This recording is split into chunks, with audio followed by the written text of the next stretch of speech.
pergunta que eu queria colocar para todos nós hoje é essa: eu sou um corrupto? Um dos amigos de Jó, que são na realidade um amigo, não era, porque não entenderam nada do que estava acontecendo com Jó, e chegaram para ele para jogar ainda uma carga de culpa maior no meio do sofrimento. Jó, aquele homem do Antigo Testamento, a gente usa até a expressão paciência de Jó, porque ele passou por poucas e boas, mas não blasfemou. Confiou em Deus, apesar de que, do ponto de vista humano, ele sofreu muito.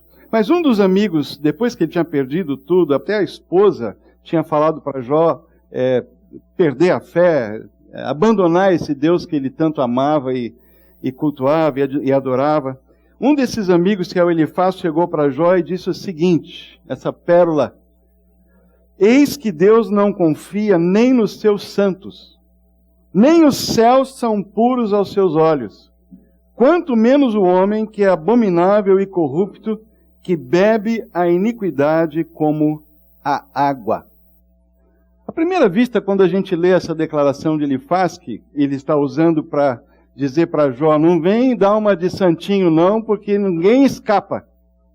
É verdade. A Bíblia diz que não há um justo nem sequer um. Todos são pecadores. Essa é uma verdade universal.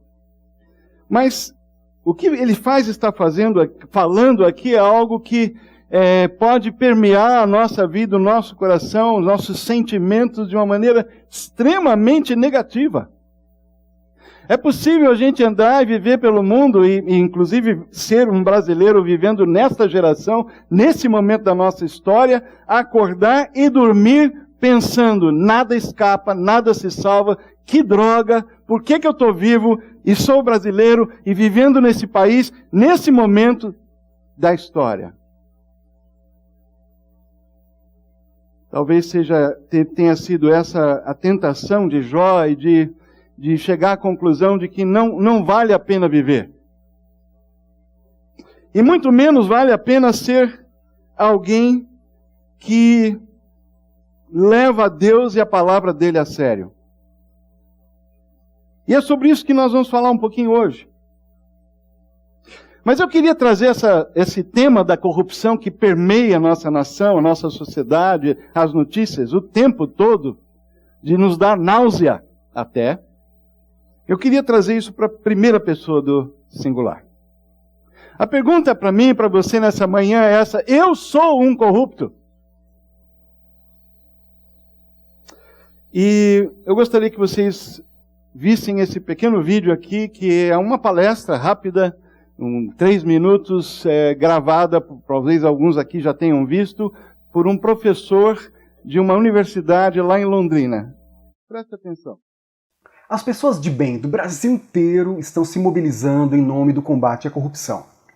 Se você quer participar desse movimento e transformar o país, a primeira coisa que você deve fazer é encarar o seguinte questionamento: você é corrupto?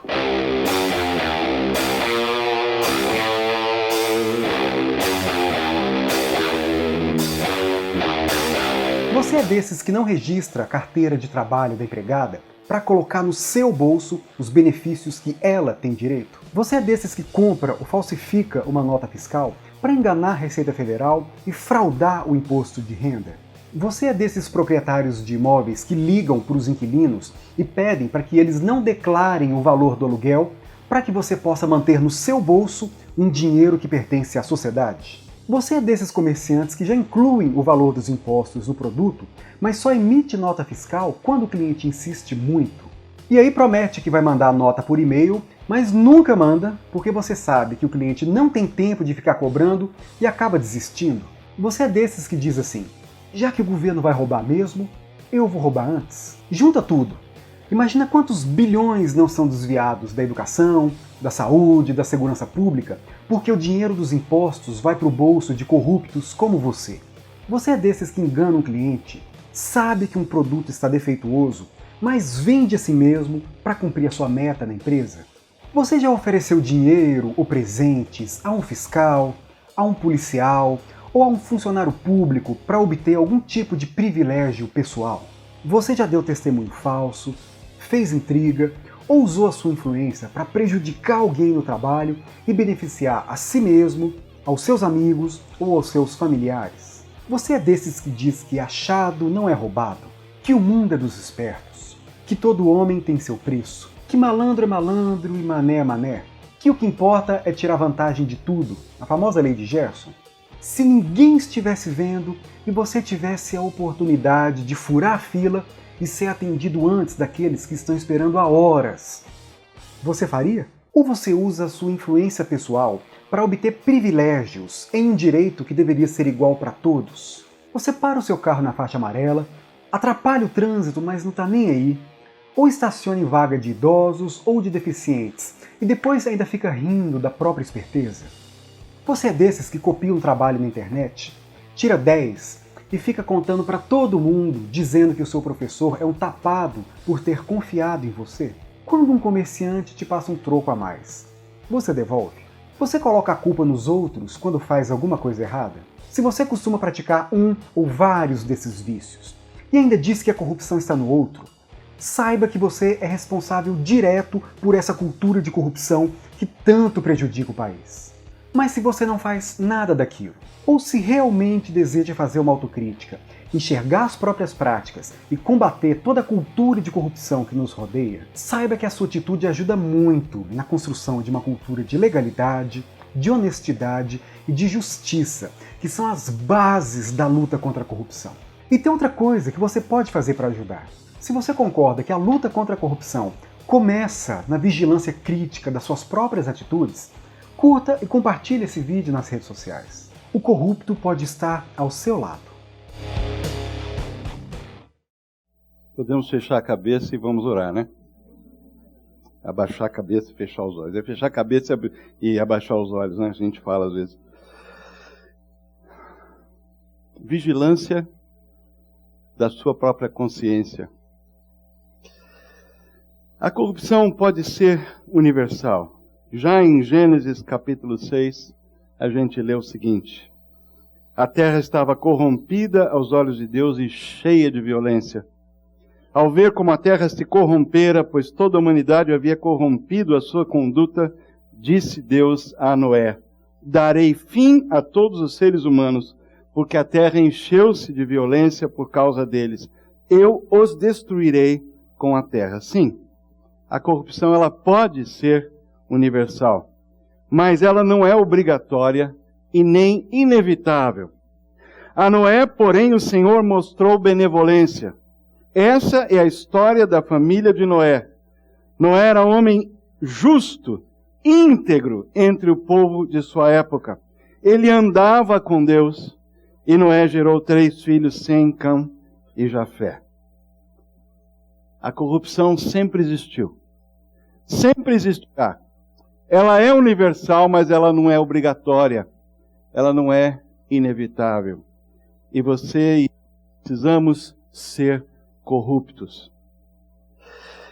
Quando a gente lê as Escrituras, a gente encontra centenas de passagens, de palavras da parte de Deus para nós a esse respeito.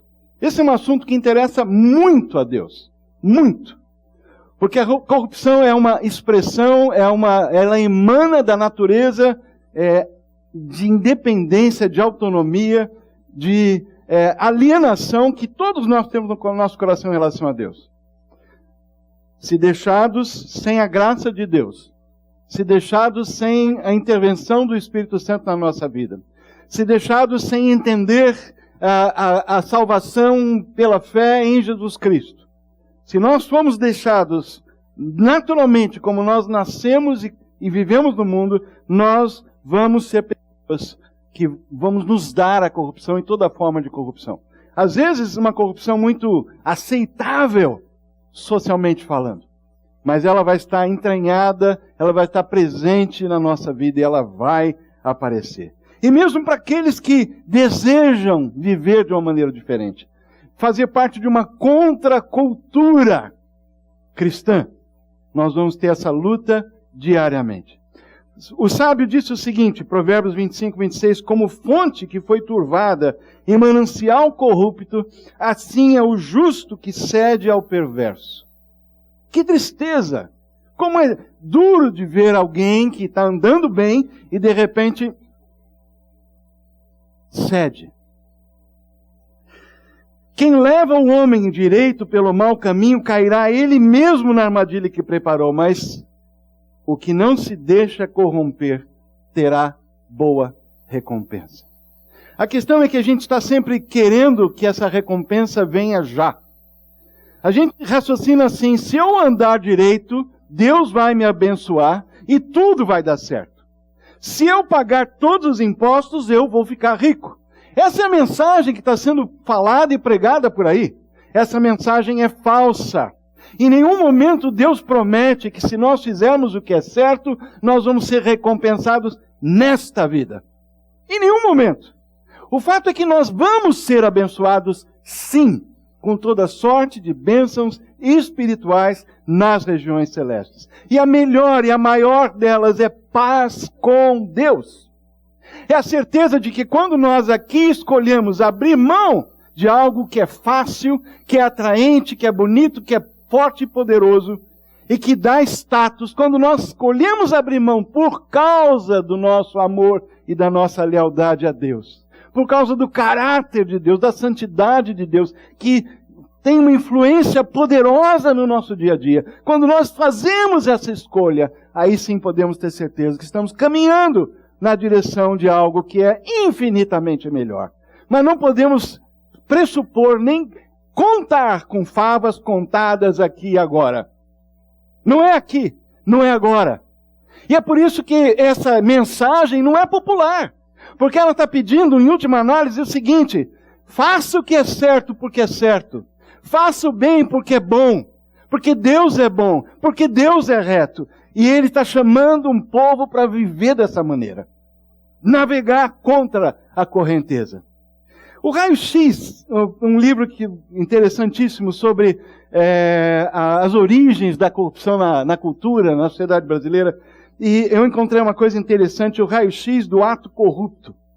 O ato de corrupção, ele tem algumas características, especialmente essa corrupção social, política, econômica, essa que afeta de uma maneira horizontal a sociedade. Normalmente ela tem alguns elementos, algumas características. E uma delas é o abuso da posição. É você, não importa a posição que você está, isso pode acontecer na sua própria casa. Você tem uma posição de autoridade ou de ascendência em qualquer lugar. Você pode saber mais do que os outros em algum lugar. Não importa. Mas essa posição, esse poder que você tem, esse ato de corrupção, nesse caso, é quando você abusa de algo que você recebeu. Porque se você ou sabe, ou tem alguma coisa, talvez você pense que é mérito seu, e uma parte foi esforço, sim. Mas Deus te deu capacidade. Deus te deu oportunidades. Portas se abriram, porque talvez alguém tenha visto você, olhado para você, gostou de você e falou, vem. É o famoso QI. Ninguém faz nada sozinho, sem um monte de influências e oportunidades e coisas que acontecem na vida que nós não controlamos. Há algo misterioso na vida de todos nós. Às vezes as coisas funcionam às mil maravilhas, às vezes tudo dá errado. E a gente arranca o cabelo tentando entender. Mas quando a gente tem a oportunidade, a posição, o poder, o conhecimento, a sabedoria, o status, e nós abusamos disso, nós estamos agindo de uma forma corrupta. Não somente isso, mas a violação de um dever previsto em norma. A sociedade se rege por leis, por normas, por critérios estabelecidos para a maioria. Alguns deles são estabelecidos e nós somos obrigados a obedecê-los. Por lei, nós fazemos parte de uma sociedade que se rege dessa maneira. E toda violação de um dever previsto numa norma, num sistema de normas que nós aceitamos e como cidadãos estamos debaixo delas, nós estamos agindo de uma forma corrupta. Quando a gente tem uma expectativa numa ação, num ato, num negócio, em qualquer situação, de obter um benefício que está alheio à posição ou ao cargo, àquilo que a gente faz, porque tem alguns privilégios que têm a ver com o que a gente faz, com o que a gente é, com o nosso cargo. Mas quando a gente tem uma expectativa de obter benefício extraposicional, ou uma vantagem futura, mesmo que ela ainda não exista, mas aquilo que é feito, aquela conversa, aquele acordo, aquele entendimento tem em mente algo vantajoso para mim no futuro. Isso é um ato de corrupção. E outra coisa que acontece sempre é que quando a corrupção está presente, ela exige necessariamente a presença do sigilo, da penumbra, da escuridão. Ninguém que funciona e trabalha e age dessa forma quer que a coisa fique às claras. Sempre tem um elemento de esconder o que está sendo feito, ou acobertar o que a gente acordou, o que a gente concordou em fazer. Esse é um raio-x do ato corrupto. E ele está por aí. Talvez na literatura a gente não encontre algo mais interessante do que Macunaíma para definir a corrupção à brasileira. Macunaíma era interessante, o personagem Macunaíma. Ele era índio, ele era negro, ele era branco, ele não tinha identidade, ele era o que precisava ser na hora que precisava ser. Alguém sem identidade. Alguém sem nada que o prendesse. Macunaíma representa muito bem, eu penso, a nossa cultura. O brasileiro não tem caráter. Basicamente, essa é a mensagem que Mário de Andrade quis comunicar. Não existe identidade fixa. Não existe algo que você a priori pode contar com isso. Eu mudo conforme é necessário. Eu ajo de acordo com o momento. Para a minha conveniência. É assim que a gente vive. Essa corrupção brasileira, ela tem sido estudada. É interessante que eu descobri que quando Pero Vaz de Caminha, escreveu carta ao rei de Portugal, Dom Manuel, para dizer para eles o que tinha sido encontrado aqui, as belezas e as riquezas dessa terra, no final da sua carta, Pero Vaz de Caminha pede ao rei Dom Manuel favores ao seu genro, Jorge de Osório. Essa herança portuguesa está no nosso sangue, está na nossa cultura. A herança do favor. Quem é que não pediu já alguma coisa por alguém, para alguém, ou para si? É uma linha fina, porque na realidade tem gente que pede para os outros, não pede para si. E às vezes é muito difícil quando se trata de família, alguém pessoal, até onde você vai. Mas isso está aí. Outra coisa interessante que aconteceu na época da colonização é o famoso contrabando de ouro, que era feito assim abertamente pelo Brasil afora, e os clérigos também contrabandeavam ouro. É o famoso santo do pau-oco. Aquele santo feito de madeira, bonito, mas oco por fora, cheio de ouro por dentro, sendo mandado para a Europa. Essa é a nossa formação. Os missivistas. As cidades não eram, a grande concentração de gente não era nas cidades no passado, na época da colonização. O pessoal que tinha, os donos de terra, eles tinham negócios e começaram a ter negócios na cidade. As cidades funcionavam como entreposto, como lugar onde se falava com o governo, onde se fazia negócio, mas a família e toda a operação, vamos dizer, que rendia, produzia, estava no interior, estava nas fazendas. Então surgiu a figura do missivista. O missivista era alguém que morava na cidade e representava os interesses desses ricos do interior. E eles eles se conheciam, eles entravam nas repartições, nas repartições do governo, e se tornavam o famoso lobby, mas era mais quase que um tipo de um despachante, lobista, representante, e eles começaram a acumular muito poder. Os missivistas se tornaram uma categoria, uma casta muito poderosa, que começaram a traficar com vantagens. Porque eles estavam na cidade, eles conheciam quem fazia o quê, quem apertava o botão certo. E aí começou essa indústria das vantagens. E existe até hoje. A cordialidade do brasileiro, nosso jeito de dificuldade de dizer não, quando alguém pede alguma coisa, talvez seja essa cordialidade que racionaliza até hoje a transgressão e nós chamamos de jeitinho brasileiro. Ah, a gente dá um jeito. A gente dá um jeito. Não pode, mas, sem ter vírgula, mas 3 pontinhos.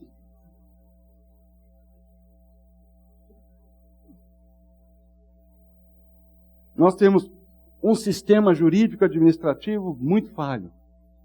Os nossos processos para enquadrar, e nós temos aqui gente que escreveu livros e livros sobre isso.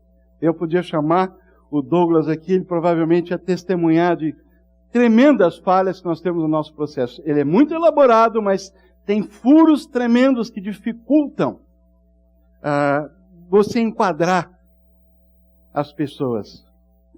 E o pior de tudo, e eu acho ainda pior, é a certeza da impunidade. A certeza de que você dá um jeito de escapar. E quanto mais poderoso e rico você for, mais você tem chance de sair e de enrolar para lá e empurrar com a barriga. É complicado. E nós vivemos nessa cultura. Nós fazemos parte dela. Nós somos brasileiros. Somos brasileiros cristãos. Brasileiros redimidos pelo sangue de Jesus, mas, no entanto, corre nas nossas veias e faz parte da nossa maneira de ser. Algumas dessas coisas estão lá, influenciando a gente. É interessante que quando a gente vai para um outro país, para uma outra cultura, rapidamente a gente é capaz de detectar as falhas das outras culturas. E nós reagimos. A gente critica certas coisas que a gente vê em outros povos, em outras nações. Mas a gente tem a tendência, isso é natural, de simplesmente tolerar aquilo que está errado. E nós somos cegos, míopes em relação àquilo que está aqui perto. O profeta Jeremias fez um diagnóstico do coração humano. Ele disse o seguinte: enganoso é o coração, mais do que todas as coisas, e desesperadamente corrupto. Quem o conhecerá? E aí, uma palavra de Deus: eu, o Senhor, esquadrinho o coração, eu provo os pensamentos, e isso para dar a cada um segundo o seu proceder, segundo o fruto de suas ações. A corrupção, ela não vai escapar impune. Esse estilo de vida não está passando despercebido para Deus. E Deus, Ele é o único que pode de fato nos ajudar, a nós brasileiros cristãos, que querem seguir Jesus Cristo, mas que vivem num sistema debaixo dessa influência toda. Deus pode nos ajudar. Ele pode nos ajudar a discernir e discriminar na nossa própria vida, nas nossas ações, na maneira como nós compramos, vendemos, nos relacionamos. Ele pode nos ajudar a distinguir aquilo que é correto daquilo que não é. Daquilo que glorifica a Deus, daquilo que não glorifica a Deus. O único que pode, de fato, fazer isso é o Senhor. Ele nos deu a palavra, a Bíblia, que ela é luz para os nossos pés, e lâmpada para os pés, e luz para o nosso caminho. A Bíblia faz isso. A palavra de Deus nos ilumina. Às vezes nós reclamamos das coisas que são difíceis de resolver e decisões que nos deixam bastante nos sentindo assim num canto. Como é que eu saio dessa? Mas, numa hora como a gente faz essa pergunta, talvez a gente tem que se perguntar: quanto é que eu estou deixando a palavra de Deus habitar ricamente no meu coração? Quanto é que eu estou deixando a Bíblia realmente falar comigo? Deus falar comigo? quanto eu estou gastando da minha semana para ler as Escrituras. Não assim uma leitura literária, mas me aproximando das Escrituras para ouvir a voz de Deus. É por isso que às vezes a gente tem dificuldade de decidir, de saber como agir, e por isso que a gente cai em armadilhas éticas, que nós somos ignorantes em relação à vontade de Deus. A Bíblia já revelou muita coisa, tem muita coisa clara nas Escrituras. E a honestidade é algo claro nas Escrituras. A transparência é algo claro nas Escrituras. Falar a verdade está claro nas Escrituras. Mas às vezes o poder da cultura, a nossa formação, o legado cultural, como disse Pedro escrevendo, aquela fútil procedimento que nossos pais nos legaram. Não tem a ver com o Paulo e a Elizabeth. É no sentido de que a gente recebe uma herança cultural. Que ela está permeada de erro. Tem coisas boas também. Mas hoje nós estamos pensando nisso. O pastor Tiago, no Novo Testamento, escreveu uma coisa muito interessante. A religião que Deus, o nosso Pai, aceita como pura e imaculada é esta: cuidar dos órfãos e das viúvas em suas dificuldades. Ponto. Não, o ponto não está aí. Muitas vezes a gente acha que a gente pode barganhar com Deus, deixando talvez um legado de benemerência, de ajuda ao próximo, e a gente dá dinheiro, ajuda como voluntário, vai fazer isso, vai fazer aquilo, ou quem é muito rico às vezes faz uma fundação, mas o que está por trás? Muitas vezes, o que nos leva a repartir é culpa. É culpa. E a gente tenta trabalhar essa dificuldade interna, abrindo mão de alguma coisa, fazendo alguma coisa boa aqui ou ali. Fiz a minha boa ação de hoje. E os outros vão saber que eu fiz. Porque se os outros não souberem, então não tem. Que vantagem tem? Eu tenho que fazer para aplacar a minha culpa e eu quero que os outros saibam. É tudo errado. A religião que Deus aceita é sim cuidar dos órfãos, das viúvas e suas dificuldades e não se deixar corromper pelo mundo. Não se trata de barganhar com Deus. Não se trata de tentar aplacar ou equilibrar a balança da nossa alienação, de deixar para lá os problemas desse mundo, fazendo alguma coisa boa. Quem sabe, né, a balança vai pesar um pouquinho desse lado. Esse é o nosso coração. A gente está sempre tentando, como disse Paulo escrevendo aos cristãos de Roma, nosso coração constantemente está lá, ou dizendo sim ou dizendo não, acusando ou defendendo, essa luta interna está lá. Paulo fez um alerta tremendo. Capítulo 3 de 2 Timóteo, ele faz uma lista. Ele disse a Timóteo, essa é a última carta que ele escreveu para o seu discípulo. Sabe, porém, isso.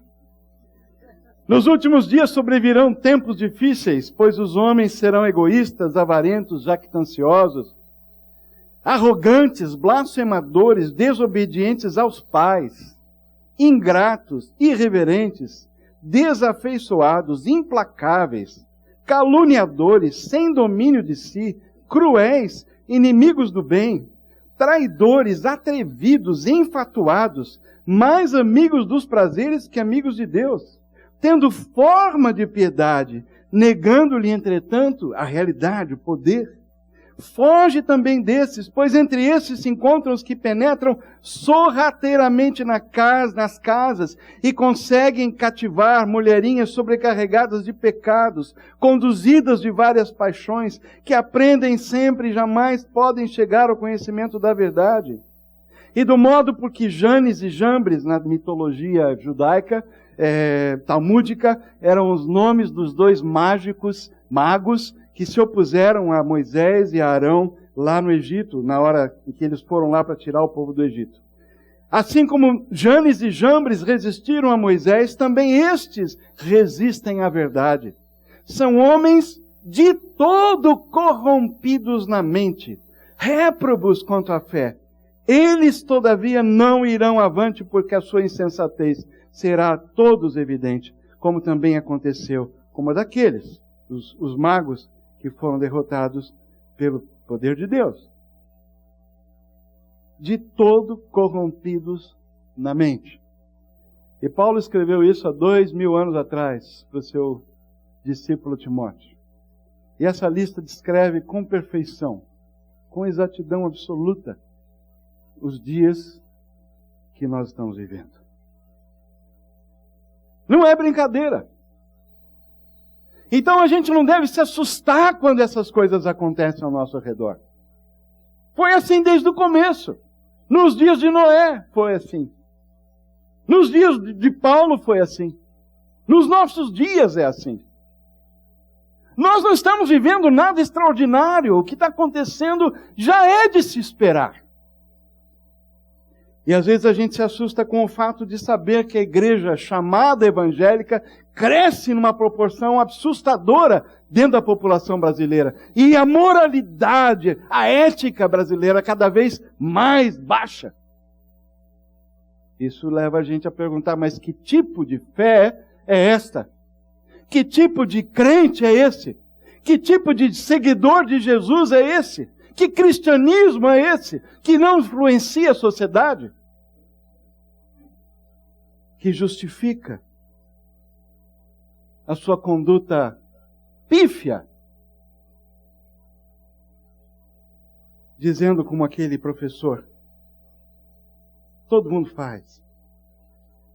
Eles roubam, vou roubar antes.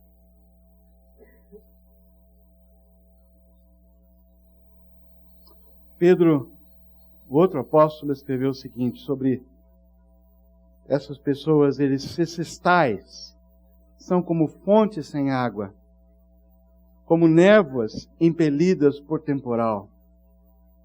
Para eles está reservada a negridão das trevas, porquanto, proferindo palavras jactanciosas de vaidade, enganam com paixões carnais, por suas libertinagens, aqueles que estavam prestes a fugir dos que andam do erro.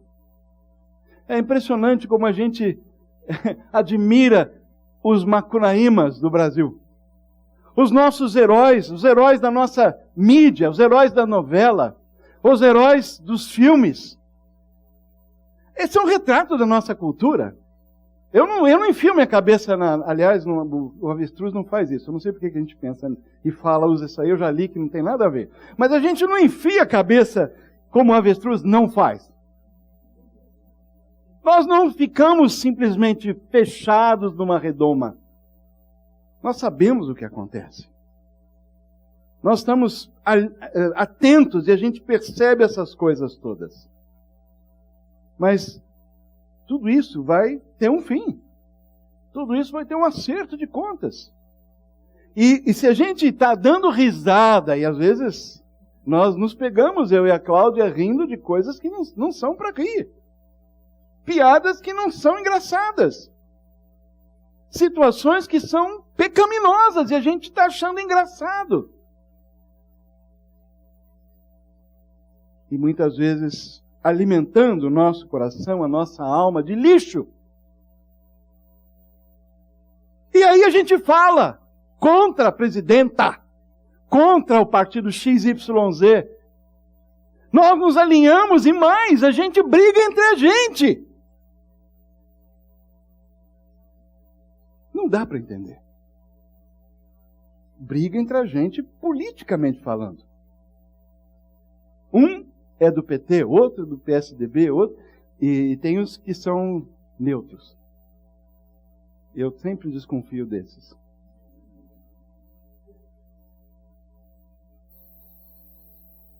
Tinha o partido de Jesus Cristo lá na igreja de Corinto também. Talvez eles sejam os piores. Não sei. O fato é de que ninguém escapa. A corrupção está no nosso coração. E tendo dito isso,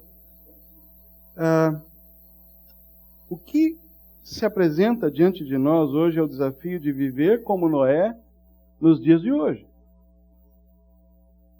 Essa é a decisão que eu e você precisamos tomar. Esse é o nosso desafio. Não tem escolha. Ou a gente é um Noé na nossa geração, ou a gente está indo com a correnteza. É por isso que Jesus disse que nem todo que me disser Senhor, Senhor, entrará no reino dos céus. É por isso. É por isso que Jesus disse, nem todo que disser, no teu nome eu expulsei demônios, fiz milagres e dei... Deus não quer religião. Deus está querendo um coração contrito, abatido diante dele. Alguém que vive com dor no coração, numa geração corrompida. Não se sentindo melhor, nós fazemos parte dela, mas nós estamos com dor no coração por ver o que está acontecendo e por fazer parte disso. E a dor é maior quando a gente vê que a gente não está contribuindo para mudar a situação. Essa devia ser a dor maior. Não a dor, coitados, como do fariseu que ficou em pé no canto do templo dizendo, graças a Deus, que eu não sou que nem esse coitado lá, publicano. Eu faço tudo certo. Eu vou na igreja, eu dou o dízimo.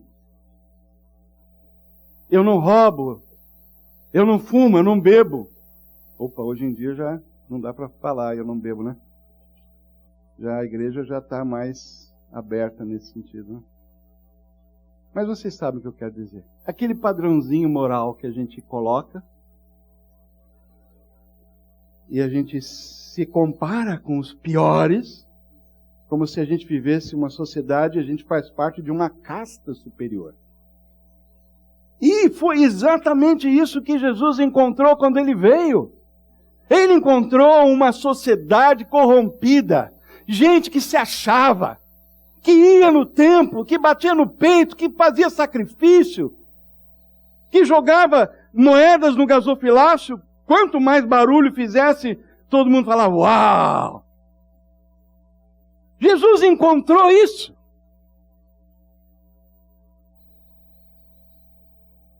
E a minha pergunta é, como as pessoas estão enxergando a gente hoje?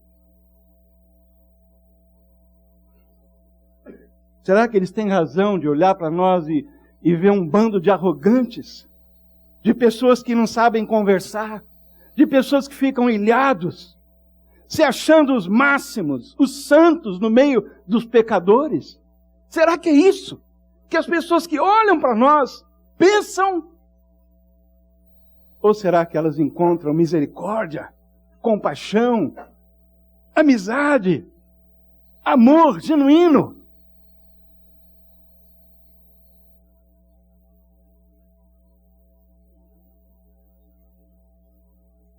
Paulo, escrevendo à igreja de Filipos, disse o seguinte, fazei tudo sem murmurações nem contendas, para que vocês se tornem irrepreensíveis e sinceros, filhos de Deus inculpáveis, no meio de uma geração pervertida e corrupta. Não vamos ler rápido, isso tem que parar. Fazer tudo sem murmurações nem contendas.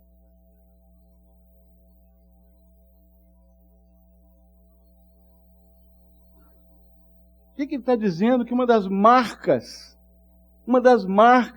maiores influências que a gente pode exercer é ter um coração grato.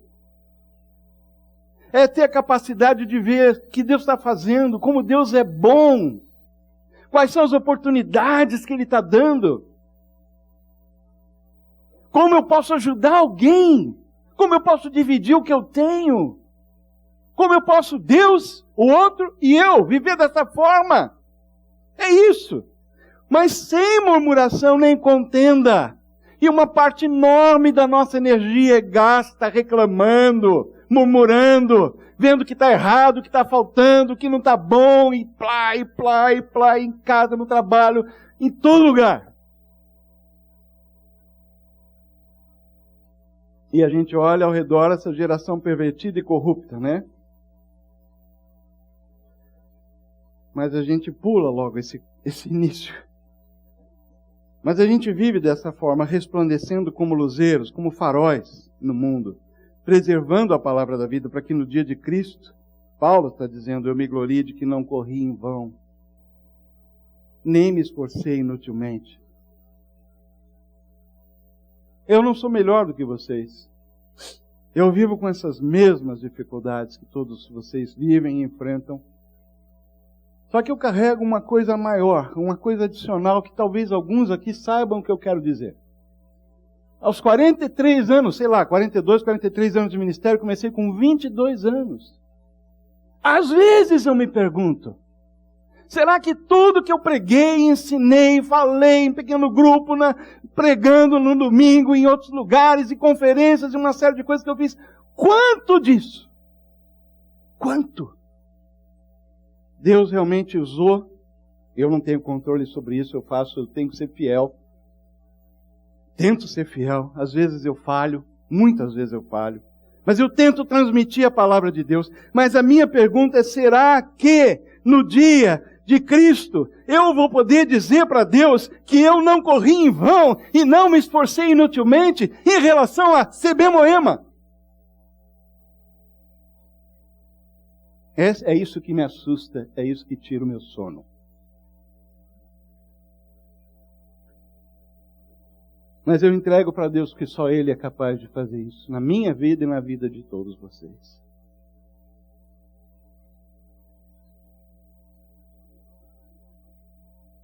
A pergunta que eu propus hoje no começo é, eu sou corrupto?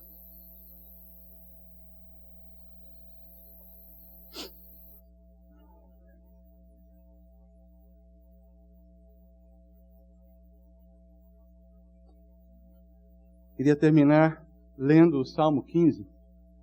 Ele não está na tela. Esse salmo fala do cidadão do céu.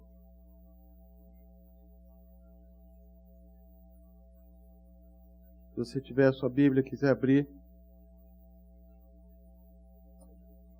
O salmista faz a seguinte pergunta, e é uma pergunta dirigida para o futuro. Falando daqueles que vão habitar na casa do Pai do Senhor, cidadão do céu. Mas ele usa a metáfora do tabernáculo e usa a metáfora do Santo Monte, que representava o local onde Deus se revelava, o local santo. Quem, Senhor, habitará no teu tabernáculo? Quem há de morar no teu santo monte? Quem é que vai chegar lá? Quem que, em última análise, vai estar lá? Morando com Deus, habitando na casa de Deus. Quem vai estar no banquete do Cordeiro? Quem? O que vive com integridade, pratica a justiça e de coração fala a verdade. O que não difama com sua língua e não faz mal ao próximo, nem lança injúria contra o seu vizinho. O que a seus olhos tem por desprezível, o que é desprezível, o que merece desprezo. Mas honra aos que temem ao Senhor. No nosso PG, nosso pequeno grupo, nós lemos essa passagem, discutimos essa passagem 2 semanas atrás. Às vezes a gente inverte. A gente admira quem não merece ser admirado, ou o que não merece admiração e respeito, e nós desrespeitamos ou desprezamos quem precisa ser honrado e respeitado, e admirado e exaltado. Os valores estão invertidos. E às vezes a gente cai nessa armadilha. O que jura com dano próprio e não se retrata. É o famoso sim, sim. Não, é não. Ah, se foi o tempo em que você dava a sua palavra e não precisava de escrever nada e de assinar papel nenhum. Seu nome tinha valor. Hoje nós vivemos num mundo absolutamente... Por que a indústria da lei prospera em todos os lugares? Por que o número de advogados, escritórios de advocacia, se multiplica aos milhares, milhões pelo mundo afora?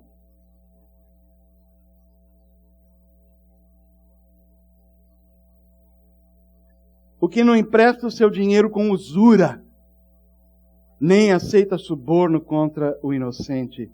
Quem deste modo procede, não será jamais abalado.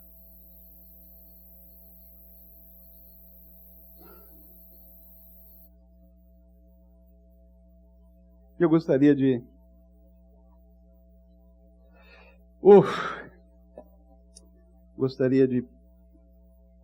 sei lá, alguns de vocês gostariam de sair daqui assim: Deus é amor, Jesus me ama, e Ele ama. E porque Ele ama, às vezes Ele tem que falar umas verdades para a gente. E porque Ele nos ama, Ele nos dá a oportunidade de vez em quando de fazer uma revisão de vida. Porque Ele nos ama, às vezes Ele faz a gente pensar um pouco mais. Para que lá na frente a gente não se surpreenda. Para que lá na frente, eu e você, todos nós, possamos chegar aquele dia que podemos chegar a esse dia saindo dessa vida pela morte, que para o cristão é uma promoção, ou, quem sabe, Jesus volta ainda na nossa geração. Seria muito bom. Gostaria que Ele voltasse hoje, se possível. Mas quem sabe, todos nós vamos chegar aquele dia, poder ouvir do Senhor: bem está, servo bom e fiel, você foi fiel no pouco, agora está na hora de você receber o muito. Agora chegou a hora de você receber a recompensa. Você não trocou o que é temporário pelo permanente. Você não trocou um favor rápido e imediato por algo eterno. Você não trocou aparência por algo que é verdadeiro. Você não trocou algo que é corruptível por algo que é puro. Você não trocou. Você lutou. Você sofreu. Mas você conseguiu, pela graça, com a minha ajuda, você conseguiu. Vem, a casa é sua. Vamos orar.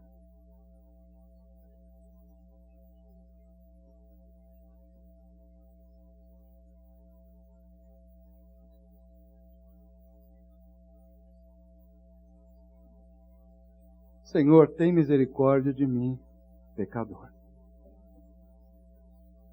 Essa é a minha oração nessa manhã. Essa é a minha oração por todos os meus irmãos, queridos, queridas, que estão aqui nessa manhã. E Teu Espírito possa soprar convicção de pecado onde ele está presente. E arrependimento genuíno onde ele precisa acontecer. Obrigado, Pai, porque Jesus é, de fato, o nosso Salvador. De fato, morreu pelos nossos pecados. De tal maneira que nós podemos chegar diante dele como estamos, como somos. Pecadores que somos. E receber a graça do perdão, da misericórdia e da salvação. Se há alguém entre nós, Senhor, independente da religião que seguiu ou segue, que até hoje não tinha ou não entregou a sua vida no sentido pleno, dizendo: eu cansei de produzir bondade, fé, religiosidade. Eu desisto. Estou cansado, estou cansada. Porque eu encontro dentro de mim que a força da corrupção, do pecado é muito maior do que a minha vontade de melhorar. Eu não consigo. Mas obrigado, é por isso que Jesus veio e morreu por mim. Por isso que Ele disse na cruz: Pai, perdoa porque não sabe o que fazem. E quando ele declarou, está consumado, ele garantiu para todo que corre para ele. E se você é uma dessas pessoas nessa manhã, corra para ele. Porque ele garantiu a entrada na casa do Pai. Pela graça, nos méritos dele, apenas dele. E enquanto você vai esperar, e eu e nós vamos esperar esse dia do grande banquete, da grande festa, da grande recompensa, nós vamos, como Noé e tantos outros do passado, viver no meio de uma geração corrompida, perversa, sofrendo, mas ao mesmo tempo andando com o Senhor e encontrando graça, encontrando vitória, encontrando amor para dar, misericórdia para demonstrar, e uma mensagem de reconciliação e de paz para viver e comunicar. Senhor, abençoa cada um que está aqui, nossas famílias, nossos filhos, e a gente possa viver com consistência em casa e praticar esses valores com a Tua graça, começando nos nossos lares. No nome de Jesus. Amém.